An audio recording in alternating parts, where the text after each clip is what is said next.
ലോകത്തെ രൂപാന്തരത്തിലേക്ക് നയിക്കുക എന്നത് സഭയുടെ ദൗത്യമാണെന്ന് വ്യക്തമാക്കി കോട്ടയം അതിരൂപത സഹായമെത്രാൻ ഗീവർഗീസ് മാർ അപ്രേം.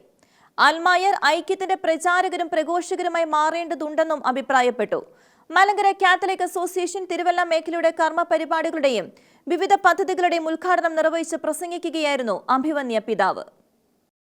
സഭയുടെ ദൗത്യം തിരിച്ചറിഞ്ഞ് ലോകത്തെ രൂപാന്തരപ്പെടുത്തുവാൻ ഓരോ അൽമായർക്കും കഴിയണമെന്ന് കോട്ടയം അതിരൂപത സഹായമിത്രാൻ ഗീവർഗീസ് മാർ അപ്രേം ആവശ്യപ്പെട്ടു. മലങ്കര സഭകളുടെ ദൗത്യം തന്നെ മറ്റ് സഭകളുമായി ഐക്യപ്പെടുക എന്നതാണ്. അൽമായർ ഐക്യത്തിന്റെ പ്രവാചകരും പ്രഘോഷകരുമായി മാറേണ്ടതുണ്ടെന്നും അഭിപ്രായപ്പെട്ടു. മലങ്കര കാത്തലിക് അസോസിയേഷൻ തിരുവല്ല മേഖലയുടെ കർമ്മ പരിപാടികളുടെയും വിവിധ പദ്ധതികളുടെയും ഉദ്ഘാടനം നിർവഹിച്ച് പ്രസംഗിക്കുകയായിരുന്നു അഭിവന്യ പിതാവ്. കേരളത്തിൽ ക്രൈസ്തവ സഭകളുടെ ജനസംഖ്യ കുറഞ്ഞുകൊണ്ടിരിക്കുകയാണ്. പുതിയ തലമുറ മറ്റ് രാജ്യങ്ങളിലേക്ക് ചേക്കേറുന്നു. കുടുംബ ബന്ധങ്ങൾ ശിഥിലമായിരിക്കുന്നു. മനുഷ്യന്റെ സുരക്ഷിതത്വത്തിന് പകരം മൃഗങ്ങളെ സംരക്ഷിക്കുന്ന നിയമമാണ് ഇന്ന് നിലവിലുള്ളത്. മാറി മാറി വരുന്ന സർക്കാരുകൾ നസ്രാണികളെ പന്താടുകയാണ്. അതിനാൽ എല്ലാ ക്രൈസ്തവ സമൂഹവും ഒന്നിക്കേണ്ട സമയം അതിക്രമിച്ചതായും ഗീവർഗീസ് മാർ അപ്രേം ആഹ്വാനം ചെയ്തു. മലങ്കര കാത്തലിക് അസോസിയേഷൻ തിരുവല്ല മേഖലാ പ്രസിഡന്റ് ബിജു ജോർജ് അധ്യക്ഷത വഹിച്ചു. ഫാദർ മാത്യു വാടിയിൽ മുഖ്യപ്രഭാഷണം നടത്തി. ഫാദർ മാത്യു പുനക്കുളം അനുഗ്രഹ പ്രഭാഷണം നടത്തി. ഭാരവാഹികളായ SR ബൈജു,